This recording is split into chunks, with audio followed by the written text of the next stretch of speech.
MCX traders ध्यान दे। हमें पता है आपको बाजार खुलने के पहले कमोडिटी रिपोर्ट चाहिए। हमें पता है आपको पढ़ी लिखी और समझदार रिसर्च टीम चाहिए। हमें पता है आपको कमोडिटी एक्सचेंज से जुड़ी हर खबर की जानकारी चाहिए। हमें आपकी जरूरत पता है। क्या आपको हमारा नंबर पता है? कमोडिटी ट्रेडिंग सिर्फ कमोडिटी समाचार के साथ। Investments in securities market are subject to market risks.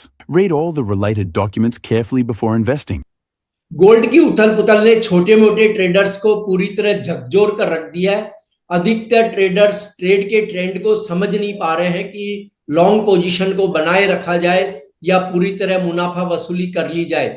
चांदी के रुख ने भी निराश किया है और मोटे मुनाफे की आस धुली है। गोल्ड और सिल्वर के ट्रेड पर बात करेंगे एचडीएफसी सिक्योरिटीज के कमोडिटी हेड अनुज गुप्ता से। मैं हूं कमल शर्मा। अनुज जी, आपका स्वागत है मोलतोल में।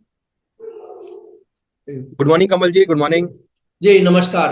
अनुज जी, कल की बड़ी धुलाई के बाद इंटरनेशनल मार्केट में गोल्ड अब $3,234 प्रति ऑंस के करीब ट्रेड कर रहा है। एक ट्रेडर को गोल्ड में किस तरह ट्रेड करना चाहिए और किन किन इवेंट्स पर ध्यान देना चाहिए ताकि मुनाफे का ट्रेड हो सके?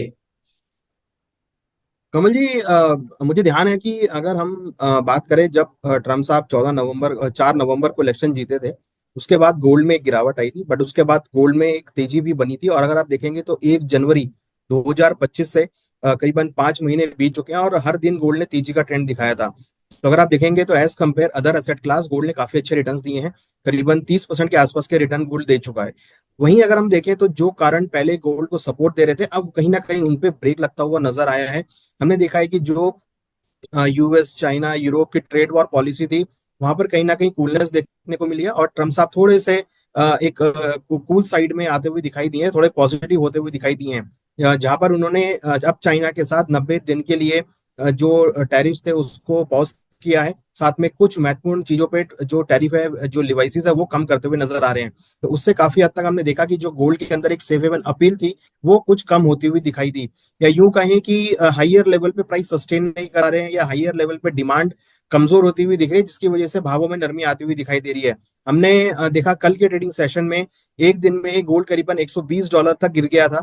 फिर वहां से हालांकि थोड़ी रिकवरी आई है, मगर हाँ, गोल्ड अब $3230 के आसपास ट्रेड कर रहा है और हमने देखा है कि करीबन अपने हाई से 300 $350 गोल्ड गिर चुका है।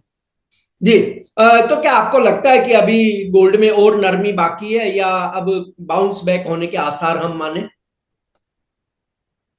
देखिए, हमें लगता है कि अभी कुछ जो चीजें चल रही हैं, जैसे अगर आप देखेंगे तो बीच में हमने इंडो इंडिया पाकिस्तान का वॉर देखा, वहां भी सीज फायर होता हुआ दिखाई दिया।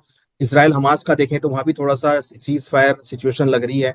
ट्रेड वॉर वाली सिचुएशन है वो भी यहाँ पे लग रही है। तो कहीं ना कहीं अगर ये सब चीजें एक पॉजिटिव नोट पर आती हैं, तो हो सकता है कि एक सेफ हेवन अपील गोल्ड की जो है कम होती हुई दिखाई दे। वहीं दूसरी ओर अगर हम फेड की बात करें तो फेड ने लेटेस्ट मीटिंग में बोला है कि इस बार तो उन्होंने इंटरेस्ट रेट फ्लैट रखे हैं, बट उनका ये मानना है कि आने वाली जो भी साल है उसमें वो करीबन 3 बार इंटरेस्ट रेट कट करेंगे और उनका पूरा नजरिया जो है यूएस के डेटा पे होगा। और अगर मेरा ये मानना है कि अगर ये सब चीजें पॉजिटिव होती हैं तो इकोनॉमी फिर ग्रो करनी शुरू करेगी और जब इकोनॉमी ग्रो करनी शुरू करेगी तो हो सकता है कि फिर शायद फेड इंटरेस्ट रेट कट करता हुआ नजर आए, तो उसके चलते फिर गोल्ड में सपोर्ट आता हुआ दिखाई देगा। मगर अगर हम बात करें in the mean time, very short term के लिए, हमें लगता है कि थोड़ी प्रॉफिट बुकिंग, थोड़ी गिरावट गोल्ड में देखने को मिल सकती है, क्योंकि जो चीजें हम ट्रेड वॉर, टैरिफ, जियो पॉलिटिकल टेंशन जो पहले सपोर्टिव थी, वो अब कहीं ना कहीं कूल होने की वजह से गोल्ड के लिए एक नेगेटिव रोल प्ले कर रही है। जी, अनुज जी, यदि हम चार्ट के स्टेटस से बात करें तो चार्ट पर आपको गोल्ड को शॉर्ट टर्म में कहाँ स्ट्रॉन्ग सपोर्ट मिलता हुआ दिखाई दे रहा है? देखिए, गोल्ड ने लेटेस्टली $3500 का हाई बनाया था और करीबन 99,200 के आसपास का हाई एमसीएक्स में बनाया था।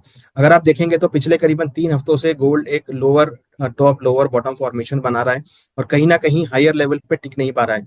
हमने देखा बीच में काफी अच्छी वॉलिडिटी थी, बस उस वॉलिडिटी के अंदर भी हमने देखा कि प्राइस टिक नहीं पाए और फिर करेक्ट होते हुए दिखाई दी। और अगर हम देखें तो कल प्राइस अपने 2 हफ्ते के लो लेवल पर ट्रेड करता हुआ नजर आया। हमें लगता है कि अभी गोल्ड के अंदर जो एक सेंटीमेंट है, जो एक अगर हम टेक्निकल टर्म्स में बात करें तो चार्ट स्ट्रक्चर थोड़ा सा वीक होता हुआ दिखाई दिया है। हमें लगता है कि यहाँ पर अभी और गिरावट देखने को मिल सकती है। हालांकि अगर हम लेवल्स वाइज बात करें तो 3150 काफी अच्छा सपोर्ट रहेगा, और अगर हम बात करें डोमेस्टिक मार्केट की तो हमें लगता है कि करीबन 91,000 के आसपास काफी अच्छा सपोर्ट रहेगा। अगर 91,000 का लेवल ब्रेक होता है तो फिर आगे भावों में और गिरावट देखी जा सकती है, और 3150 का लेवल अगर ब्रेक होगा इंटरनेशनल मार्केट में तो फिर और आगे गिरावट देखने को मिलेगी। एक चीज बात और इसमें इंपॉर्टेंट है कि जो गोल्ड सिल्वर का रेशो है जो पहले 102 के आसपास था, एक ओवरबॉट सिचुएशन में था, हमें लगता है कि ये जो गोल्ड सिल्वर रेशो है यहाँ पर अब कुछ कूलनेस देखने को मिल सकती है, कुछ गिरावट आ सकती है, जिसके अंदर हम ये देखेंगे कि गोल्ड का भाव नीचे आता हुआ दिखाई देगा और सिल्वर का भाव ऊपर जाता हुआ दिखाई देगा। मींस ये जो रेशो है ये कहीं ना कहीं अब 98 97 के आसपास सेटल होती हुई दिखाई दे सकती है। जी, आपने गोल्ड सिल्वर रेशो की बात कही, तो अनुज जी, प्रीसियस मेटल में ट्रेड किस कमोडिटी में करें कि ज्यादा फायदा हो सके? ये अगर हम बात करें तो मुझे लगता है कि अगर किसी को खरीदारी के तौर पे देखना है तो सिल्वर एक अच्छा ऑप्शन हो सकता है, क्योंकि ये जो ट्रेड वॉर और जो जियोपॉलिटिकल टेंशन अगर कम होते हैं तो उससे कहीं ना कहीं इंडस्ट्रियल मेटल को सपोर्ट मिलेगा। हमारा ये मानना है कि अगर कहीं ना कहीं कोई भी इकोनॉमी में अगर अनसर्टिनिटी कम होती है तो फिर वो इकोनॉमी ग्रो करना स्टार्ट कर देती है। तो यहाँ पर अगर हम देखें तो चाइना का बहुत बड़ा रोल है, यूरोप का बहुत बड़ा रोल है, यहाँ पे यूएस का बहुत बड़ा रोल है। तो कहीं ना कहीं अगर ट्रेड वॉर कम होता है तो ये तीनों इकोनॉमी ग्रो करना स्टार्ट करेंगी, ग्रो करेंगी तो डेफिनेटली इंडस्ट्रियल मेटल की डिमांड बढ़ती हुई नजर आएगी। तो ऐसे में हमें लगता है कि जो इंडस्ट्रियल मेटल है, या फिर अगर हम बात करें क्योंकि सिल्वर भी अब इंडस्ट्रियल मेटल का पार्ट है, तो जी कहीं ना कहीं चांदी के अंदर आपको एक अच्छा खासा वॉलिडिटी मोमेंटम देखने को मिल सकता है। जी, लेकिन देखिए, चांदी में पिछले कई समय से मोटे मुनाफे की बात हो रही थी। हमने देखा भी 1 लाख के पार भी ये पिछले साल और इस साल भी क्रॉस हुआ, लेकिन प्राइस फिर नीचे आए। तो और अब हम देख रहे हैं कि अमेरिका और चीन के बीच जो रिश्तों में खटास थी, जो कड़वास थी, वो काफी कम हुई है, और दोनों एक दूसरे को अपना पूरक समझ रहे हैं और वह ट्रेड करने के लिए तैयार हो रहे हैं। तो क्या चांदी के प्राइस ट्रेडर्स को अब बेहतर बढ़त की ओर ले जाएंगे, और ये जो सुस्ती का दौर है वो क्या खत्म हो सकता है? देखिए बिल्कुल हमें तो लगता है कि चांदी में अच्छा एक रिटर्न देखने को मिल सकता है। हालांकि अगर हम एक टेक्निकल चार्ट की बात करें तो $35 एक अच्छा रेजिस्टेंस बना हुआ है, जिसको काफी हद तक चांदी ने बहुत स्ट्रांगली फेस किया है। और अगर $35 का लेवल ब्रेक होता है तो हमें लगता है कि 37 से लेकर $40 तक के लेवल देखे जा सकते हैं, या यूं कहें इंटरनेशनल मार्केट में या डोमेस्टिक मार्केट में कि 99,000 1 लाख के आसपास एक साइकोलॉजिकल लेवल रेजिस्टेंस है। अगर वो ब्रेक होता है तो फिर हम चांदी को अगेन 1 लाख के ऊपर जाते हुए देखेंगे। तो मुझे लगता है कि इस बार चांदी जो है गोल्ड को आउट परफॉर्म करेगी, और गोल्ड हो सकता है कि थोड़ा स्टेबल हो, बट हाँ चांदी में हम अच्छा रनअप एक्सपेक्ट कर रहे हैं। जी, आपका कोई डिस्क्लेमर अनुज जी? कमल जी, यहाँ पर हमने जो भी डिस्कस किया है वो नॉलेज के लिए, अवेयरनेस के लिए है, इसमें हमारी कोई पर्सनल पोजीशन नहीं है।